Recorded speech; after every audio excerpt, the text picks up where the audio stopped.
Good evening, ladies. I'm so excited you're here. If somebody can just drop in the chat for me that you can see my slides, I just want to make sure that everybody can see everything and we're not having any technical difficulties before we start this night together. If you can, somebody can just let me know, put a thumbs up or something. Okay, perfect. Thank you. Thank you, Kathy. I appreciate you. I wanted to say I'm so glad that you're here. And I mean this genuinely, right? Not as a formality, but the fact that you found this, you showed up, and that you are ready to have this conversation tells me something about you. You are someone who is done with this vague answers and ready for real ones. Okay. So tonight, we are going to cover a lot of ground. I have a lot of science, and we are going to have a Q&A at the end. So please do not feel overwhelmed, and I'm here to answer your questions at the end. But we're going to talk about some stuff. We're going to talk about hormones, what they actually do in the brain, not just in the body. We're going to talk about the menstrual cycle as a neurological rhythm, not just a reproductive one. It's really powerful reproductively, but it's even more powerful as a neurological rhythm. All right, we're going to talk about perimenopause in a way that finally makes sense for some things that we've been experiencing. We're going to talk about ADHD and autism and AUDHD, and specifically why these conditions get missed in women and why midlife and beyond tends to be when everything falls apart, or as you'll see, I talk about tonight, when the floor just comes out from underneath us.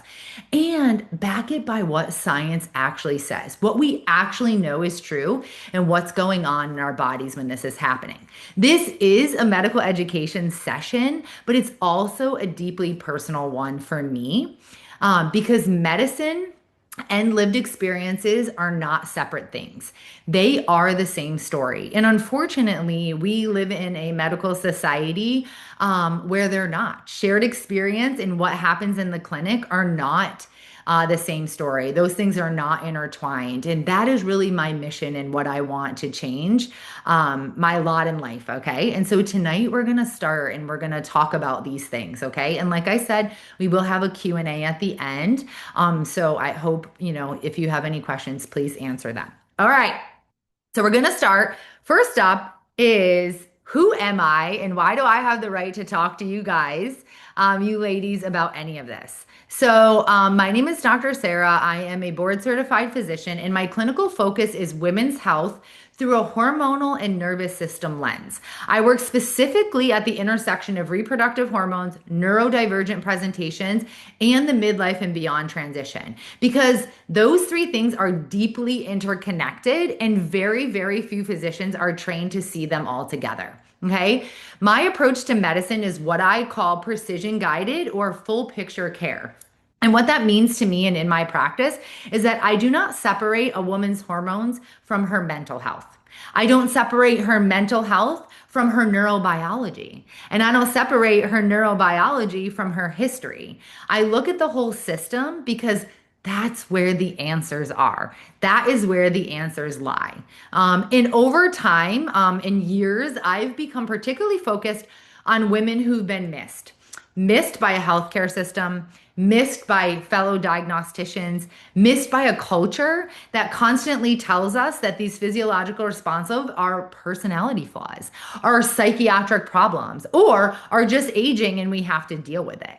So, what I'm going to share with you tonight is the science underneath that experience, the actual mechanisms, the real biology, so that tonight we can walk away from here not only naming things for what they are, but understanding why we feel the way we feel in terms that are accurate and that you can even take to your own doctor if you need to.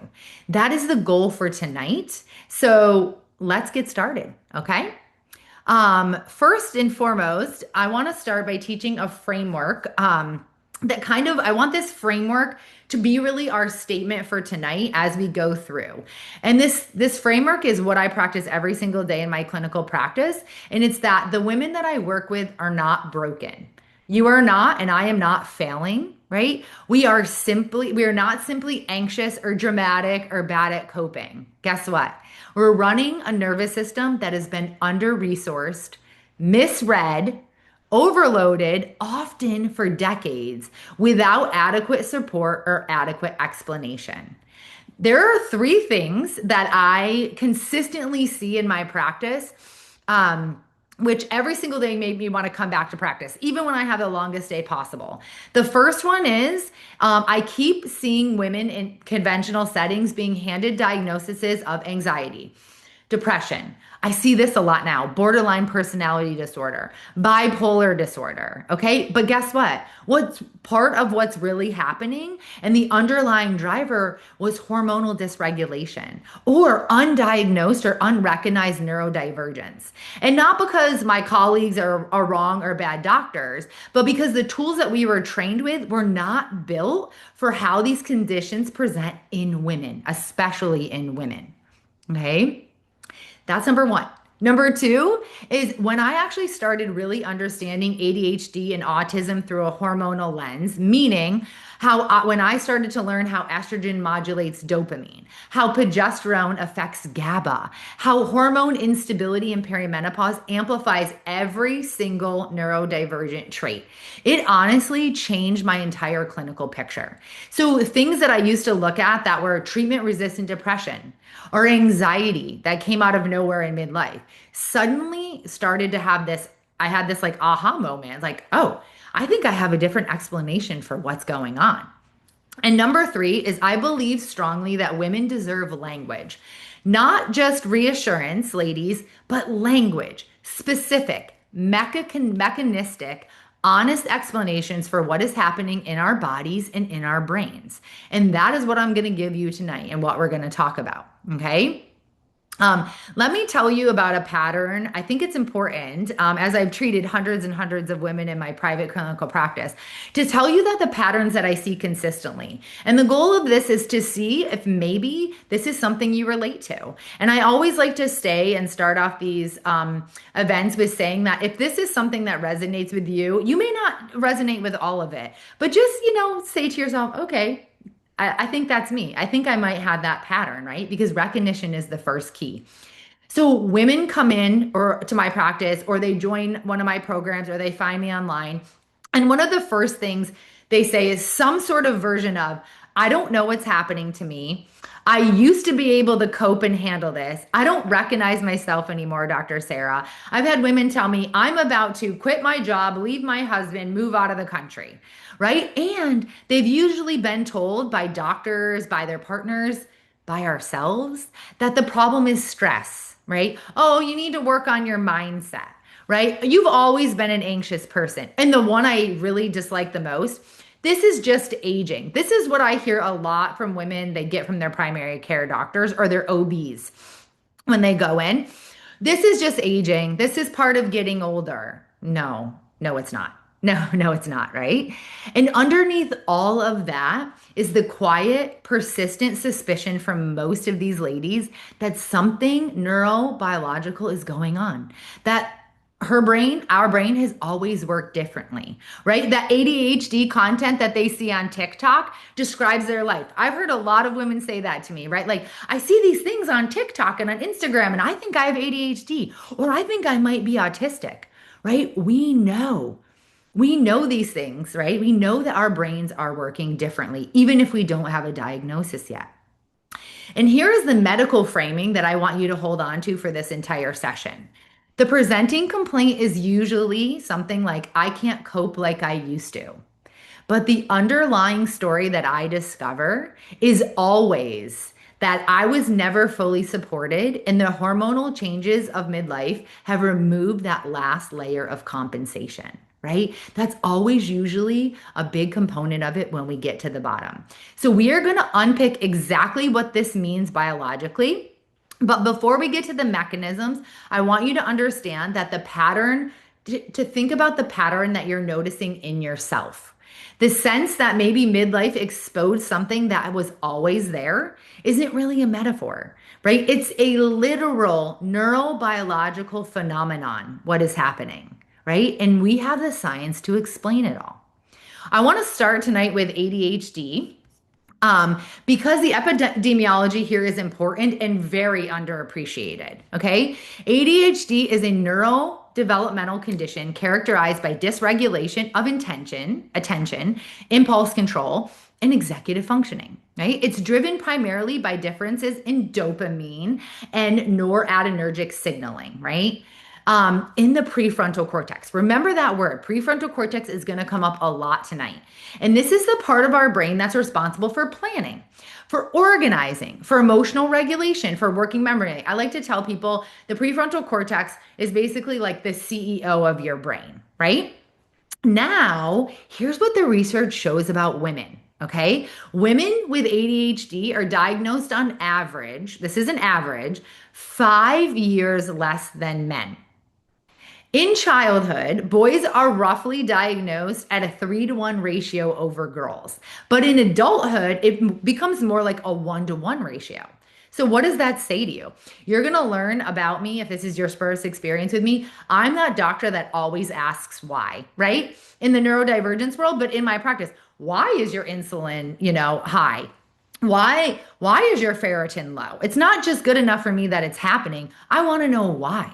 So what does this tell us, right? 3-to-1 in childhood and then 1-to-1 in adulthood. It tells us that approximately half of all women with ADHD are being missed entirely in childhood and not getting identified till adulthood, if ever. If ever. So here's the why, Dr. Sarah. Why does this happen? I think there's several reasons that are important to identify. Number one is symptom presentation. When you think about what the world thinks about ADHD is, what is it? Hyperactivity, disruption, unable to sit still, right? And that primarily describes a male phenotype. Women and girls are far more likely to present with inattentive subtypes. They are internally dysregulated in ways that aren't visible to the outside. We daydream, we lose track, we forget, we struggle with time, but we're quiet about it. We don't disrupt classrooms, right? We don't get referred. We handle our jobs, and most of the times we excel at them. So nobody thinks anything is wrong with us. Number two is masking, okay? Girls and women with ADHD develop compensatory strategies very, very early, right? We learn to appear organized, even though it takes enormous effort on our part. We over prepare. We use anxiety as a productivity system because fear of failure activates fight or flight, which guess what that does? It increases adrenaline, which gives us that short-term dopamine boost that helps us bypass our ADHD deficit, right? This is the urgency and deadline fuel that many women with ADHD describe, right? And we know we're good under pressure, but don't ask me to answer that bland old email for 2 weeks.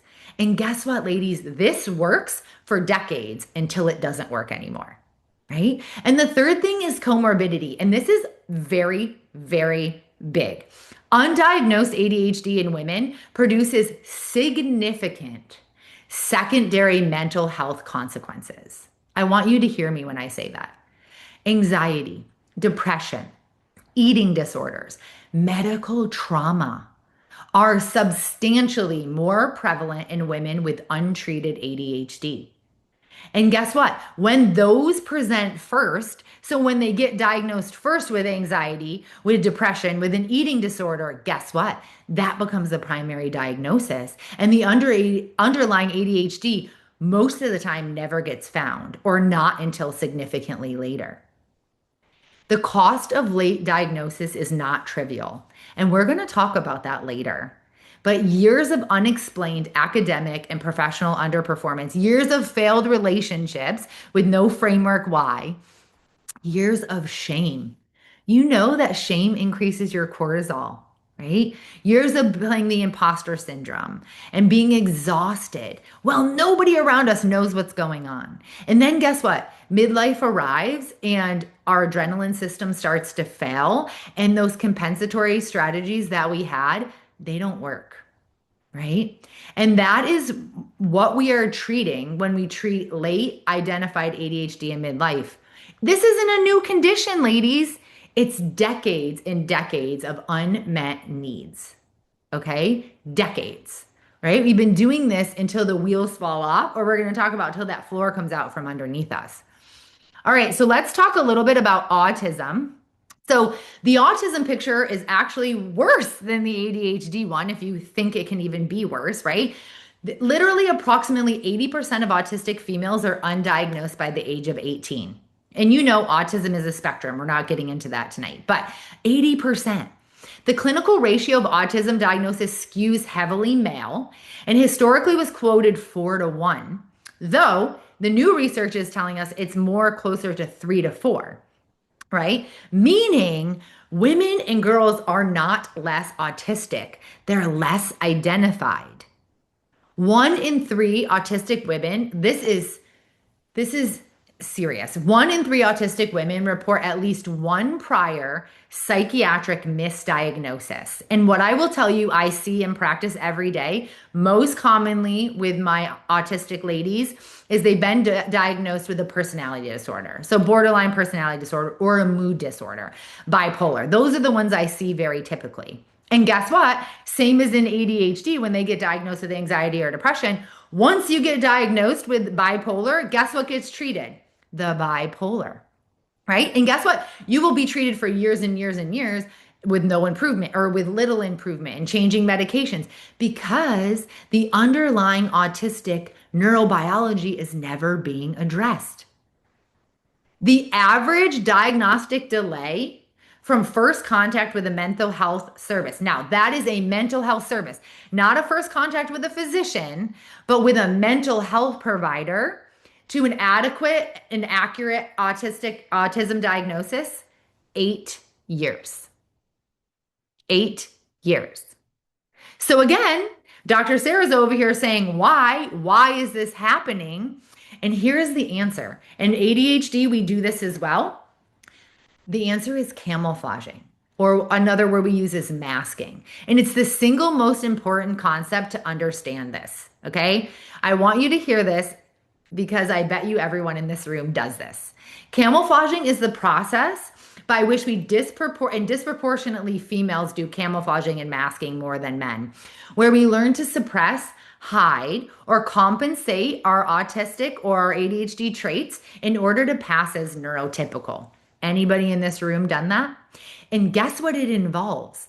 Consciously studying social scripts, mirroring others' affects and body language. Are you the person that can walk in the room and read the room? Oh, Sally, oh, that's not going good over there. Do you know how much mental capacity that takes? Scripting conversations in advance, monitoring your own facial expressions and tone in real time, right? So am I acting neurotypical? We may not be saying those words, but that's what we're trying to do. Biologically, camouflaging is extraordinarily expensive. All right. And it requires sustained effort of our prefrontal cortex. Again, remember that we're going to talk about that a lot today. We have to deliberately override autonomic responses. Guess what that does? It elevates cortisol chronically, right? Because basically what's happening to us is we're essentially at a sustained low grade social threat every single day of our lives, day in and day out. And guess what chronic stress does? It increases cortisol. It causes insulin resistance, right? It is directly related to autistic burnout, if you've ever heard that word. A lot of women will get diagnosed. This will be misdiagnosed. If they haven't been diagnosed as autism, but they'll get diagnosed with depressive episode, or I see this a lot, chronic fatigue syndrome. When really, what is chronic fatigue syndrome? It is burnout. You no longer have the cellular neurochemical capacity to do what needs to be done. Okay? And here is the critical hormonal connection.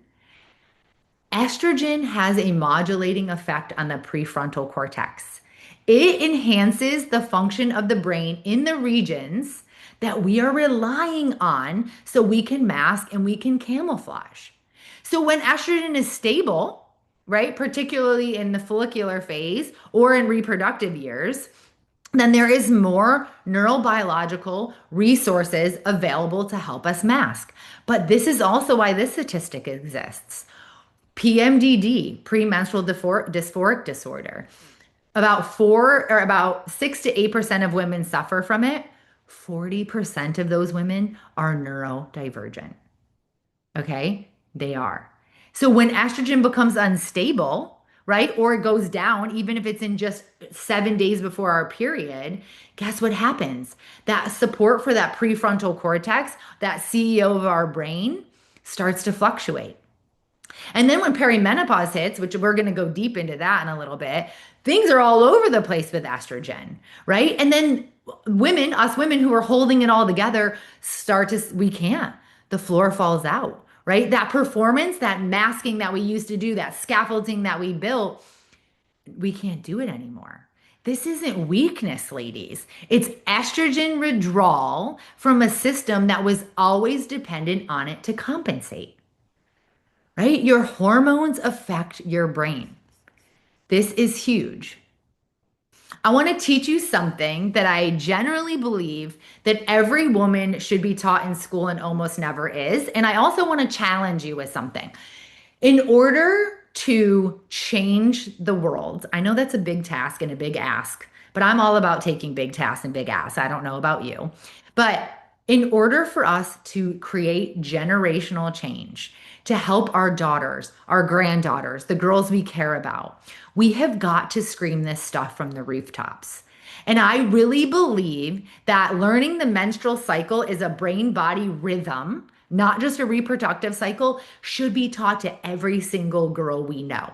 And if you can leave tonight and teach even just one or two girls, even if it's your friends or your granddaughters or your nieces or your daughters or someone, if you can teach them or talk to them about the menstrual cycle being a brain body rhythm, we can affect change. Okay. And we can save a lot of girls and women from issues. All right. So that's what we're going to say. I want to talk about the hormones that fluctuate across the cycle, specifically estrogen and progesterone. They are neurologically active. They cross the blood-brain barrier. They bind to receptors throughout the brain and they modulate our neurotransmitter systems. If we honestly think that hormones do not equal neurotransmitter stability, we're wrong. They do. They affect cognition and mood and sensory processing and emotional regulation in ways that are real, measurable, and clinically significant. And I want to take you through each phase, okay, and what's actually happening. So we're going to start with menstruation, right, which is our first column there. When we go the first day of our period, estrogen is actually really low. As we go through our cycle, estrogen starts to become high. Okay. But estrogen is really low. And I want you to hear me when I say estrogen supports serotonin synthesis and serotonin receptor sensitivity. So what does that mean to you? What is an SSRI, ladies? A selective serotonin reuptake inhibitor. Serotonin is our body's own antidepressant. It's built in. And guess what? Estrogen supports serotonin staying in the brain. Estrogen supports receptors on serotonin being more sensitive, right? And estrogen affects dopamine transition. And we need dopamine for that prefrontal cortex. We need dopamine for our motivation, right? That houses there. So when it drops, when estrogen drops, many women feel shifts in their mood, their motivation, and their resilience. It's a neurochemical environment that is genuinely different at one part of the month from another part of the month. Then we have progesterone. So progesterone metabolizes to a compound called L-pregnenolone. These are going to be fancy words, but I promise I'll break it down, which acts as a modulator on our GABA receptor. So what is our GABA receptor? I'm sure all of you have heard the word GABA. GABA is our Netflix and chill. It's our rest and our digest. Okay? Progesterone helps us chill. It helps us be able to activate our parasympathetic nervous system. And what happens when our progesterone goes low? Women will get rumination, right? I don't know if any of you suffer from this, but at nighttime, women will not be able to fall asleep, right? Their brains will keep going. What about this? And what if this happens? And what if that happens? And you'll be thinking about things that you're like, what am I thinking about this for? Right? It may be serious, or it could be like, oh, the palm tree in the front of the house, leaf might fall off and die. That's a progesterone thing, right? That rest, that digest, that calm. This is why also in midlife, women will feel a lot more anxious.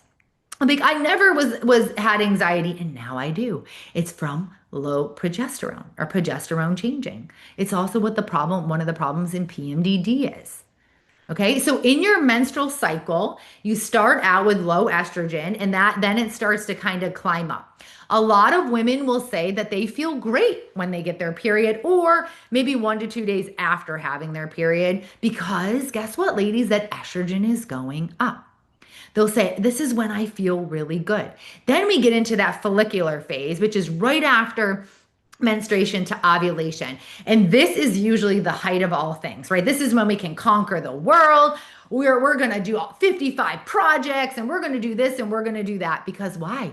Estrogen is rising, right? And remember, it's upregulating those dopamine receptors in that prefrontal cortex. So that CEO of our brain is on point. Our working memory is on point. Our task initiation and task switching is on point. All of our serotonin receptors are working. We got all of that sensitivity. So we feel good. We feel resilient, right?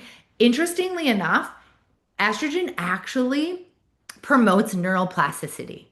It helps those synapses and those neurons connect. The connectivity is more powerful when estrogen is around. So it literally is enhancing your brain's ability to learn and process information. So great. I wish we could stay in this phase all month, but we can't, right?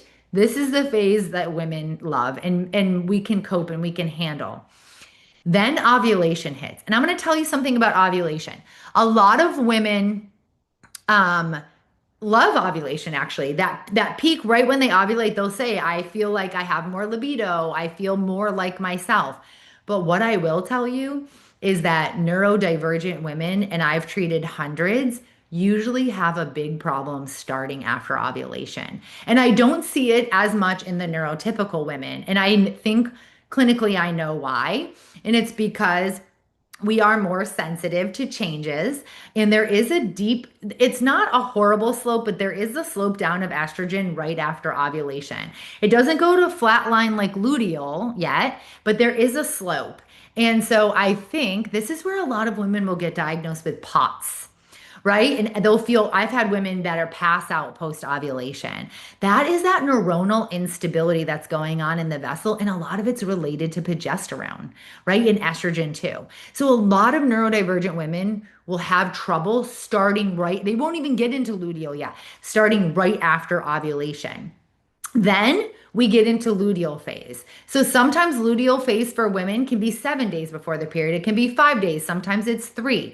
But guess what? Progesterone becomes the dominant hormone. Okay. And estrogen tanks. And this is where a lot of women go, a problem occurs, right? Even if we're not in perimenopause, this is where PMDD becomes a problem. That luteal, that 10, sometimes it's 14, but it can be 10, 7, 5 days before when the estrogen tanks, where we're having a problem. Okay. And one of the interesting issues in neurodivergence is that progesterone is sometimes our problem. Low levels of progesterone, we actually we don't really do well with because our receptors aren't saturated and it feels a little bit unstable. This is a really interesting phenomenon. It's called a redox. It's called a redox reaction. But a lot of neurodivergent women will do really bad on 100 and 200 milligrams. Oh my gosh, my brain fog. Milligrams of progesterone. But if I saturate the receptors and put them to 400, they'll be perfect. It's because there isn't so much variability, right? When you saturate those GABA receptors, they're saturated and you feel good. It is very, very interesting. Okay. So late luteal can really be a problem. And the key with understanding this cycle is that many women are not reacting to their hormonal levels. It's not the absolute level, what I mean, right? You're not reacting that because one day your estrogen was 150 and then it was 40. You're not reacting to the level, you're reacting to the delta. We're reacting to that hormonal change, the ratio of the change, particularly the fall, not the absolute level. And that's why a lot of people will say labs don't matter. Symptoms do. Labs do matter, right? But symptoms matter more because I don't care if your estrogen is 40 or if your estrogen is 100. If you are having symptoms in this phase, we need to treat that, right? We need to treat that. And then when we add in perimenopause, it really becomes a problem because perimenopause is essentially a state of unpredictable, erratic hormonal change. And if we haven't talked about this already, our brains do not like that. So that's why perimenopause can really be a problem. And we actually say it feels like the floor drops out from underneath us. Right. And I always tell everybody, have you ever been to a fair or a carnival where, it's that spinny thing and then the floor drops out? That's kind of what perimenopause can feel like. And I want you to remember this. Menopause in the United States average is 51 and a half. Perimenopause can start 7 to 14 years before that. So women can be having these effects in their 30s. And I also want to say something else. Just because you get to menopause, doesn't mean that this doesn't still have an effect afterwards because it does, especially in neurodivergent women. We still see cyclical events happening in menopause, especially if not treated with hormonal therapy. Okay. And I'm not saying you have to be treated with hormonal therapy. It's just, I believe every woman should understand what's happening in our body so we can make educated decisions. But this isn't just something that starts after menopause, when menopause, oh, you're in menopause. Okay, bye. Sail on out. No, we see this postmenopausally. I see this in 60, 70-year-old women that are coming in my office as well that were never diagnosed. All right. So the hormonal floor drops 60%. It's about 60 to 73% of women experience cognitive difficulties during perimenopause. 10% of women sail through perimenopause with no problem. Good for them, right? That means 90% of us don't, folks. 90%. Okay. Perimenopause isn't simply just a decline in hormones. I want to be very specific about it because it really changes how you experience it. Perimenopause is primarily a state of hormonal instability, like we talked about. We have a hypothalamic pituitary ovarian axis, that hormonal feedback loop that regulates our menstrual cycle. And guess what? In perimenopause, it loses its predictability. Ovulation becomes irregular, progesterone falls. If you don't ovulate, you don't have a rise in progesterone. Okay. If there is no corpus luteum from ovulation, you have no progesterone. Estrogen, guess what? It's going up, it's going down. I like to say it's like sideways, right? One day it's up, a day later it's down. It's crazy. When you look at the data, it's crazy, right? We've drawn blood from women every single day of their cycle in perimenopause, and it's nuts. Estrogen fluctuations are the core driver of perimenopausal symptoms, and they have the most neurological consequences, right? Because what does estrogen withdrawal look like in the brain? Remember what we said, it affects dopamine, that prefrontal cortex. Remember that estrogen is responsible for 400 reactions in the female body. That's insane, right? And there's estrogen receptors everywhere in the brain, the hippocampus, the prefrontal cortex, the amygdala, the hypothalamus, and the brainstem. It literally, its influence on the brain is not peripheral, ladies. It is central. And yes, does estrogen has roles in the periphery, right? It works on the bones, it works on our muscles, it works in our joints. Yes. But perimenopause is a brain transition, right? It's central. And when estrogen drops, all of that pattern, we see all of these things simultaneously. So dopamine signaling decreases. We already know as neurodivergent women that we have an issue accessing dopamine. So now we have an issue, and now we have our dopamine is lower, right? That prefrontal cortex. We need dopamine for attention, for working memory. This is why perimenopausal women will suddenly feel like they can't multitask. Like they can't remember words, right? Right? Brain fog. You can't hold your train of thought. You can't focus. It's not psychological. It's not a personal failure. It's literally a change in your dopamine tone and your dopamine number, right? What else happens? Serotonin function is disrupted. We told you estrogen promotes serotonin synthesis. And right, remember receptors, the sensitivity of the receptors. So when estrogen is over here going crazy, guess what? That antidepressant that we had becomes unstable. So of course we have mood, issues. Of course we have emotional reactivity. Of course we have low frustration tolerance, right? And a lot of the times this is when women will get diagnosed with depression or anxiety, right? But it isn't that. It is our hormonal problem. Our body isn't getting enough serotonin because our estrogen is being affected. then GABA is affected, right? Progesterone goes down too. So now we can't sleep. We're having ruminating thoughts. We have anxiety, right? And guess what else? The amygdala becomes more reactive.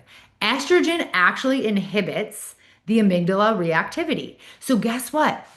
The lower estrogen we have, it means our threat detection system is more easily triggered and slower return to baseline. I don't know if any of you have this, but this is something that affects me and a lot of my patients. This is why women will report that their emotional responses feel disproportionate to the event. They'll be like, "Oh my gosh, Dr. Sarah, my kid turned the doorknob and I lost it," right? My response was too big, too fast, too hard. And then I couldn't recover from it. It took me 2 days to get over that I yelled at my kid about turning the knob, right? That is effects of estrogen in the amygdala. Then add on the fact that our sleep architecture gets destroyed. And you guys know this. Sleep is the only time your body is in restoration. The only time. Okay. So if we are not sleeping, everything else is becoming worse. And guess what? Estrogen affects thermoregulation, which is why we get hot flashes and night sweats, right? And that disrupts our sleep. Remember, progesterone has sedating properties that help with slow wave sleep, right? And deeper sleep. So guess what? When we have low progesterone and low estrogen, you can imagine that sleep is a problem. Okay? Because it's cascading. And now, when we're not sleeping, everything else that we've discussed is worse. Okay? Women that have ADHD and autism we are already functioning, and our operating systems are functioning differently with dopamine signaling. We already have a problem with executive functioning and sensory processing and emotional regulation. And guess what, ladies? Our neurological systems have been at or near capacity for a long time, right? All of this masking and camouflaging that we're doing. And perimenopause just removes that hormonal support that was literally underpinning up our compensation. It was helping us stay compensated, right? Estrogen was supporting our dopamine. Progesterone was giving us our GABA. Now that margin disappears. The system doesn't just get louder, the system literally fails. And this is important, right? Because we have been being functional women for decades. We are high achievers. We are taking on the world, the world. And now all of a sudden it literally feels like the floor was taken out from beneath us or we walked off a cliff. I hear that a lot. It feels like it's a sudden onset in cognitive decline. It looks like a mental health crisis to untrained eyes. It looks like burnout. But what it is, it's actually the hormonal floor dropping out from underneath the nervous system that was always running close to the edge. Always. I want to translate this into a little bit of like lived experience because I feel that's important that we see this in ourselves or we look at this in others because we pattern recognition is huge here for ourselves and for the women we love and we know. Because if we can pattern recognize for ourselves and we can pattern recognize for them, we can help and we can intervene. So before midlife, let's go back to that. Before midlife, many of us women that do have ADHD or autistic traits, we develop these compensation strategies that we've been talking about, right? They're not conscious or deliberate, but we've evolved them over years of necessity, right? Things like this. I don't know. Let's see if you relate to this. Using anxiety as a performance system. The stress of deadlines triggers cortisol and adrenaline, which activates our sympathetic nervous system, which what does that do? That gives us a short-term boost in our dopamine and that prefrontal cortex. I like to call this that panic fuels the focus, right? Panic fuels the focus. And that works until our estrogen drops, right? And our prefrontal cortex isn't being serviced by dopamine. What about maybe you're a hyper focuser, right? You hyper focus on areas of strength while structuring life to minimize exposure to difficulty. This looks like extreme competence in a specific domain, right? And then guess what happens? It looks like epic failure, right? Because we are so competent. We are, again, ladies, we are out here running companies and running households with 8 kids and doing all these amazing things. And then all of a sudden, we can't do it anymore just like that. extreme success to epic failure. That's what it looks like, right? Maybe we're people that are over relying on external structure, rigid routines, heavy planning, right? Other people's scaffolding to compensate for internal executive functioning defects that we've had all along.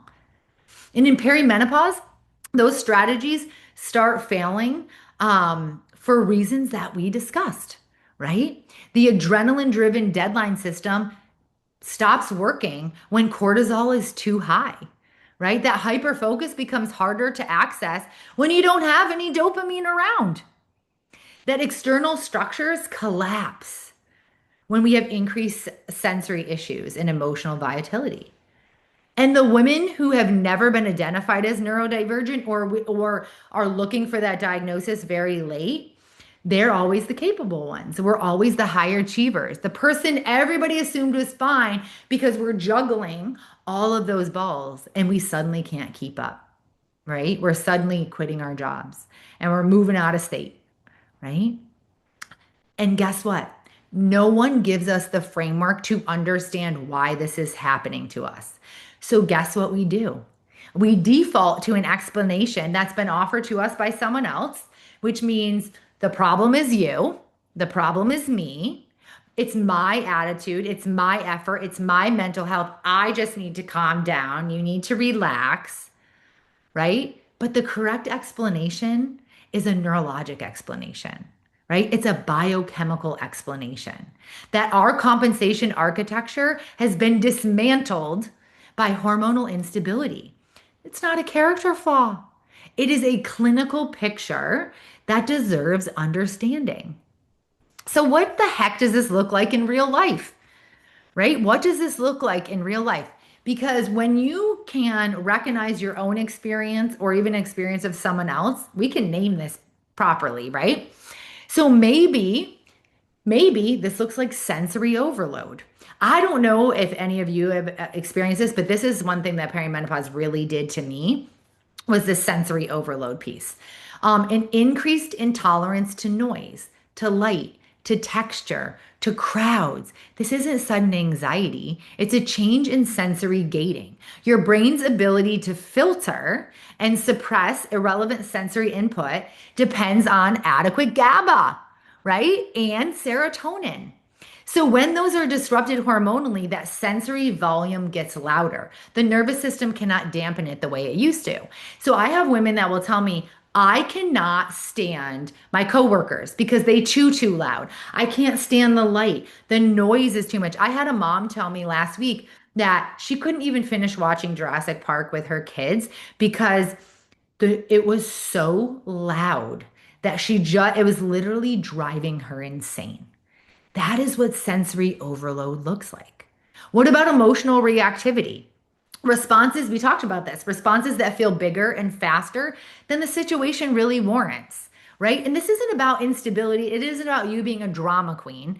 It is amygdala dysfunction, right? The estrogen was suppressing that hyperactivity. That's less constant. So your inability, you don't have your inhibitory control as much from that prefrontal cortex, right? Because dopamine is in the tank.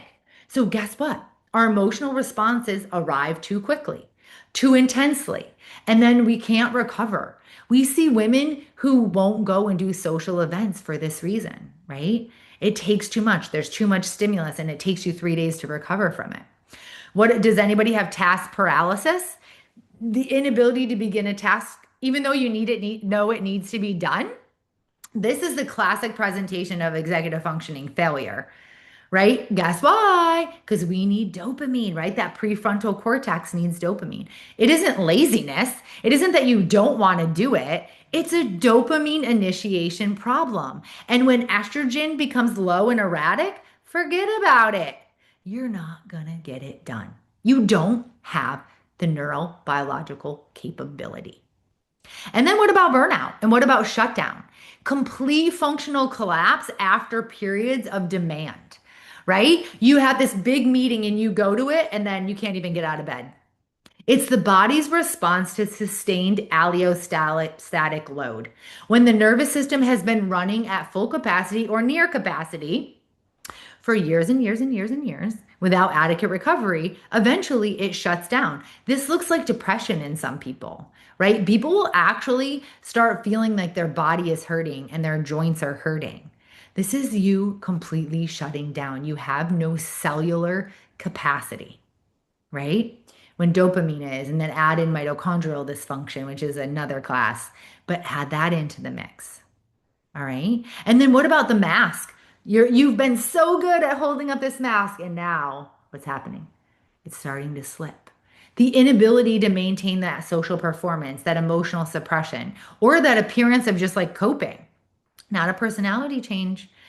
It's not a personality change. I want to say that one more time. It's not a personality change. Guess what it is? It's resource depletion. Go tell that to your friends.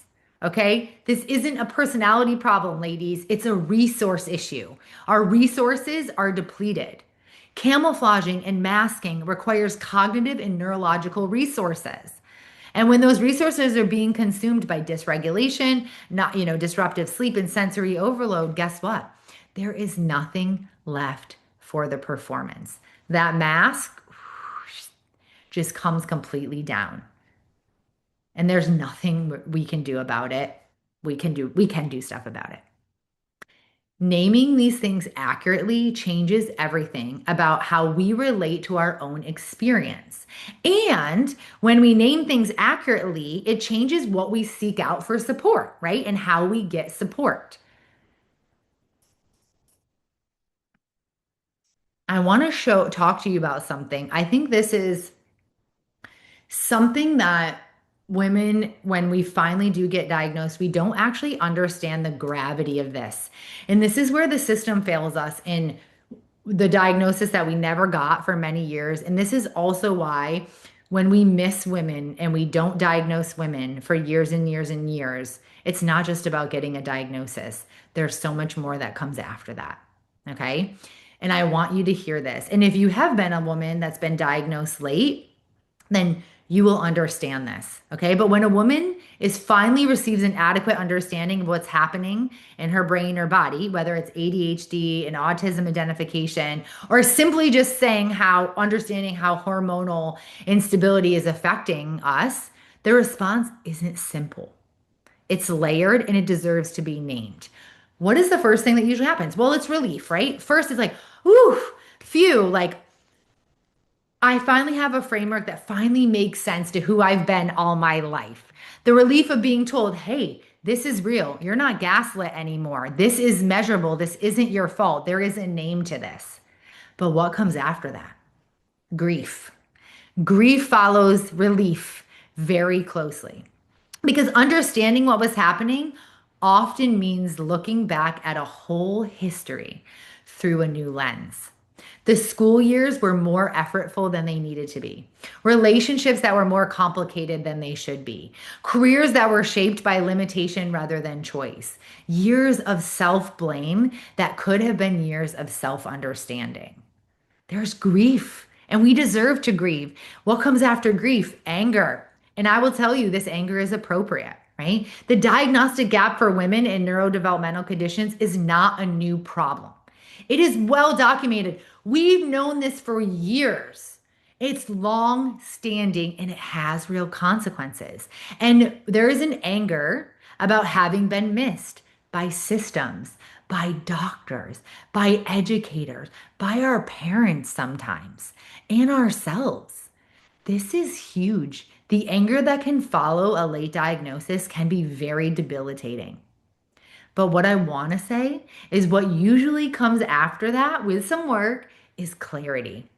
And perhaps this is the most functional resource of them all. Because once we actually have adequate language for what's happening, we can make accurate decisions. We can stop investigating all these approaches on TikTok and Instagram that were never going to work for us because they don't work for our type of nervous system. And we can actually start asking for and getting what we actually need, what our bodies actually need. The grief of late recognition is real. It's real, ladies. I see women dealing with this every single day. But there's also something profoundly important about understanding yourself accurately, even if it's late, because it changes every relationship you have with your own history, with your body, with the people around you, and with the life that you are going to build from here. So it is powerful. It's powerful to know what is happening and to understand and give ourselves grace if we are getting this new diagnosis so we can work through this. This is normal. Okay. This is normal. Okay. So now I gave you all the things. That's a lot of things, right? In a short period of time. Now I want to get specific about things that can actually make a difference. This is not an all-inclusive list. And every neurodivergent woman in midlife and beyond, and even before that with PMDD and such, requires something very different. That is why I'm in the process of practicing precision guided medicine. That why do ADHD medications or even mood stabilizers not work for everybody? Because everybody is different. And every single one of you watching this live or watching it on a replay requires something different. And so I beg of you to please work with doctors or providers who understand that. Number one, understand hormones, metabolic health, cellular health, but then understand the neurodivergent component because we need something different. All right. So I want to talk about some specific things in generality that can make a difference. And I'm going to give you 5 clinical directions, and I'm going to kind of explain the mechanism behind them. Because when you understand why something can help you, you're actually far more likely to actually institute it. This is why wearables work, right? I don't know if any of you have a Whoop strap or anything like that, but I use a lot of wearables and CGMs in my practice to help us get a lot of information about our own bodies and what they're doing. And then it helps me help you in return because I can see, oh, what was your sleep like? And where were you? And what was your stress like, right? And what was your heart rate? And what was your glucose, right? And when you fuel your body with a protein, what did it do? Data is amazing when used right. Okay, number one, observe instead of judge. Track your cycle and your symptoms together. So if you are a woman that is still having a cycle, so if you're premenopausal and you're perimenopausal, or even if you're a younger woman watching this or somebody kindly forwarded this video to you, I want you to track your cycle and your symptoms together. Now, if you're postmenopausal, or if you've had an ablation or something that you don't have a period anymore, I want you to track your symptoms. You are not going to believe that they're still cyclic. Okay, there is still a cyclic component to it. So I want you to do that. The clinical value of cycle tracking for us is substantial. When you start mapping out what your focus looks like, what your sensory sensitivities are, what your emotional regulation is, and your energy to your cycle or your pattern, right? You begin to see the hormonal driver underneath. What perhaps seemed, in the past as like random fluctuations, or like, I know this is certain times a month, right? We actually start to see those. And here's really cool practical value. You can actually plan around your cycle. You can do your highest demanding work in your follicular phase, or you'll see, okay, the first 2 weeks of the month, I feel great. And then, I go off a cliff. Well, you can actually focus your high demanding work around that. You can protect yourself in luteal phase, right? With unnecessary social load, right? And on those days when hormone stuff is low, you can protect your personal self. This tracking is so powerful. It doesn't matter where you are in the game. Like I said, my postmenopausal women, we still see patterns. Patterns are a thing. Okay. Number 2 is reduce unnecessary allostatic load. Okay. What does that mean? Allostatic, I don't know why I can't say that tonight. Load is the culmination, right, of biological costs over time. And that causes chronic stress. And I actually can measure that in your body. I can actually measure it. You have elevated cortisol. You have a disruption of your HPA axis. You have an immune response. Ladies, there is a reason why midlife women get more autoimmune diseases than ever. This isn't some random thing that's happening, right? This is hormonal. It is affecting our immune system. It affects and it can accelerate cellular aging, which is also why mitochondrial repair is so important, right? And guess what? For us, our allostatic load is already higher because we're masking, because we're compensating, because we're trying to perform in this neurotypical structured environments that don't work for us, right? And never have. And so in perimenopause, when those hormonal systems take a drop, guess what? We need to actually reduce real load. Not mindset work, not resilience training, all of those things help, but actually restructuring the demands of our system, right? Actually saying, I'm not going to do these things. Don't plan your busiest day or your most important meeting during luteal phase or in the phase of that month where you know you do your worst or you're at your lowest, right? Plan around that. Reduce load that doesn't need to be there. This is medicine. This is precision guided medicine. And number three, address what's happening in our biology and our neurochemistry directly, right? So if you're experiencing cognitive symptoms, mood disruption, sleep impairment, have a conversation with a provider or a physician about hormonal support if you feel you want hormones. Like I said, I don't care if you have hormones or not. What I care about is that you understand what's happening in your body and you can make these decisions. Okay, hormone replacement therapy is can be instrumental in neurodivergence and in midlife. Okay, estrogen particularly, we said 400 roles in the female body. Okay, we see changes in verbal memory, processing speed, and mood stability. And beyond HRT, right? Beyond that, we need a full evaluation. Do you have iron deficiency? I see this 70% of the time in my neurodivergent perimenopausal women that have significant cognitive load or this chronic fatigue syndrome, their iron stores are in the tank. Thyroid dysfunction, extremely, extremely common. High insulin levels. Your glucose might not be elevated yet. And guess what? Modern medicine doesn't check your fasting insulin. They just check your A1C if you're lucky to get that. Your fasting insulin can be high for decades before you get diabetes, but it's telling you that your system is running on overdrive.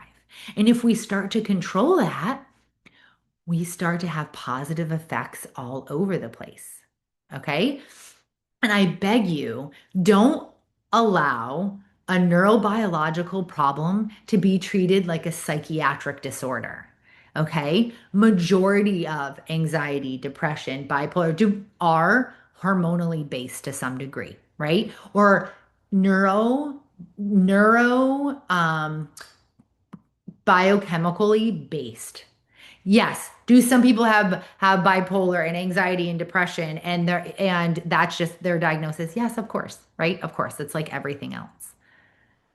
But why aren't we looking deeper? When someone is diagnosed with bipolar, we just put them on mood stabilizers. Does anybody look at their ferritin? Does anybody look at their vitamin D? Does anybody see if they're on magnesium? No. We put them on heavy drugs, which then create more problems downstream. We know this, right? These drugs inhibit our mitochondria. And fourth, I would say that you need to pursue an accurate evaluation. If you don't have a diagnosis and you suspect you do have ADHD, autism, AUDHD, I want you to pursue an evaluation. Not because the label's the destination, right? But because adequate language opens that specific support that we need. And it changes the clinical picture for every doctor or provider that you do see. And depending on where you are in your life, it can give you some legal and occupational protection, right? But more importantly, it helps you understand your own history. And perhaps most importantly of all, it ends the years of self-blame that fill the gap where adequate understanding should have always been. Okay? And number five is stop using shame as a treatment plan. Right? This is actually a clinical instruction, not a motivational statement. Chronic shame actually activates the HPA axis and elevates your cortisol. It impairs that prefrontal cortex, right? Which is exactly the function that we are trying to maintain.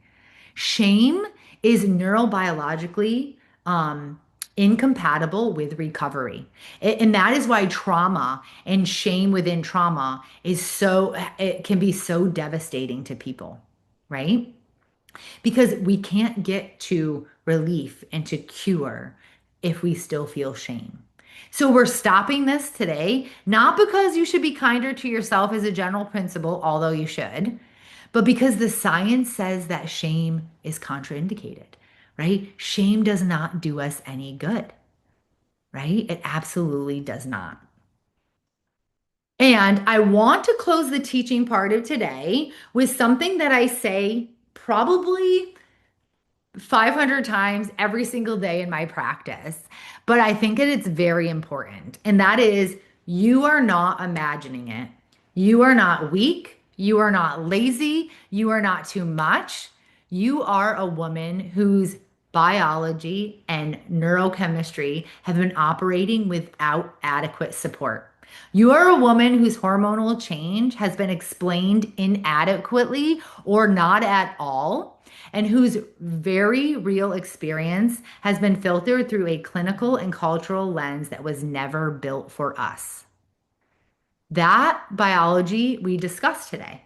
Dopamine and estrogen and the amygdala and progesterone and allostatic load and all these big words, right? That is your life. That is my life. That is your experience and my experience. And we're giving that experience language because midlife and beyond for many women is not the beginning of dysfunction. Okay, I want you to hear this. It's not the beginning of dysfunction, it is the end of misinterpretation. The old story, right? That we've been living with our whole life, that we're too much, we're not enough, we're not coping, we're falling behind. That was never the right story. It was what filled the space when adequate understanding, where adequate understanding should have been. And when we have that understanding, we can do something about it and we can do something differently with honesty, with compassion, and what? No shame, right? Because we don't want any shame. No, no, no. I want to invite, before we go to Q&A, I do want to invite you, just join me on my Substack because my Substack is my baby, okay? All my patients are my baby too. I love everything I do, but my Substack is my deep heart. If you go there tonight, you'll see a lot of really cool free things. One of the things I want you to read if you go there tonight is a letter from a physician. And it's a letter that I wrote to one of my patients. And it really, really explains my role as a physician and what it means to me and my patients. And every week there, I write about hormones and neurodivergence and the nervous system, midlife, and I write about PMDD and postpartum and all of the things. And not always in clinical ways, right? I also, you might not know this about me, but I'm also a military physician. And I've been to war multiple times. And I wrote a piece about my neurodivergent brain in war and what my brain and neurodivergence did for me in war and what failed me when I came back, right? I write about the stuff that we need to be talking about every single day, the research, right? And should I take a vitamin? Should I not? Is this hokey and malarkey or what is this, right? So I invite you to join me because it's very powerful and we can empower each other. One of the things I love about Substack versus any other social media place is that there's real women there really creating a tribe. And I call my Substack a tribe, creating a tribe for each other, right? We're talking about the things that nobody wants to talk about. We're naming it and we're being there for each other. So you can scan this if you want to come and check it out, or it's substack.com backslash at Dr. Dr. Sarah, SARAH2. I would love you to be part of our tribe over there. And I do want to thank you for being here tonight. It's really important. Thank you for being willing to look at your experience and what has been going through your life in an honest lens. Thank you for taking your own health seriously enough to show up for this conversation. You deserve real understanding. I deserved real understanding, right? And we also deserve a full picture approach. And you deserve to stop being a mystery to yourself. So before we close completely, I do want to open it up for questions because I find that after a session like this, and I dropped a lot of bombs on you, you are going to get this in a recording and an email. Make sure you check your spam because sometimes it goes there. But remember, although I am a doctor, I'm not your doctor. So I can answer lots of questions. We can talk about neurodivergence, but I can't answer like specific medical questions if you have those. So if anybody has any questions, if you want to come off mute and ask them, I would be more than happy to entertain them. And if you don't, that's okay too. What I also want to offer you is that my email, I'm going to actually put it in the chat, is info@leshlifestyle.com. And you can also email me there if you have a question. Let me just make sure that went right. Okay. If you don't want to ask it, I get that. That's okay. I never like to ask questions either. But you can send me an email if you want to as well, if that feels better to you. I'll give you guys a couple minutes. And listen, if you don't, that's okay. I really appreciate you and your time here tonight. And please come over and join us on Substack. We'd love you to be part of that. And really, please help me and the rest of the world get out the information that they need.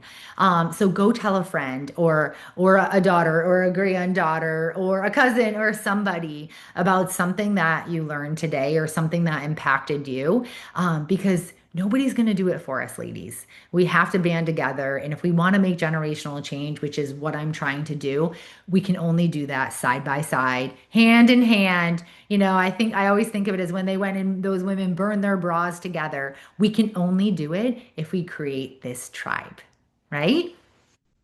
Okay. Is there any insurance that covers the kind of doctors that we need? That's a great question, Kathy.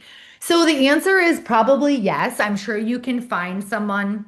Um, it's going to be a needle in a haystack, and here's why. So, most of us that practice this type of medicine, we don't practice in the insurance-based realm because insurance puts all of these stipulations on us. I see my patients 1 hour for a visit, right? And you can't do that in the insurance world. You would never make money as a physician. So, can I say you could never find an insurance-based provider that understands? No. But what I could say is the insurance-based world doesn't allow for the type of time, education.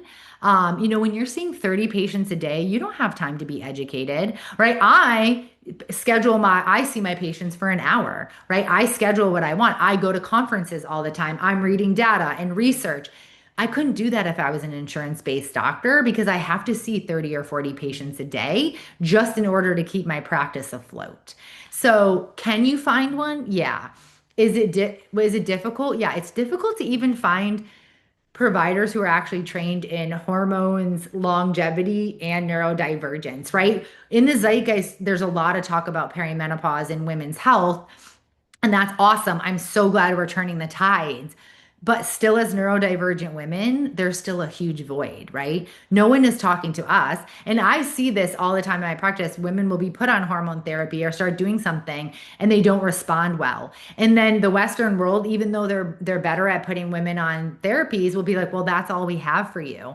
And my neurodivergent patients, a lot of times we have to start them on tiny doses, right? Okay, we're going to do a little bit of estrogen. We're going to do a little bit of progesterone. I changed the route and we're doing it vaginally. We're doing this, we're doing that because it can work and it will. But this blanket of like everything just works for everybody, and unfortunately, that's the system, just doesn't cut it. So I hope that answered your question. I apologize. That was kind of long-winded and a little bit on my soapbox because it annoys me. Um, but unfortunately, we're in a messed up system. The right system should be that everybody can get this care no matter what, right? And that's the system that this should be. But unfortunately, we're not in that. Anybody else? Like I said, you can email me. I'm happy to answer your questions there too. And we'll end with that. I'm very thankful for you and your time and being with me tonight. So it was so great to see you. Please check make sure to check your spam because I will send out this recording and a little thank you. Okay, come on over to Substack and join us and have a wonderful, wonderful night. Bye.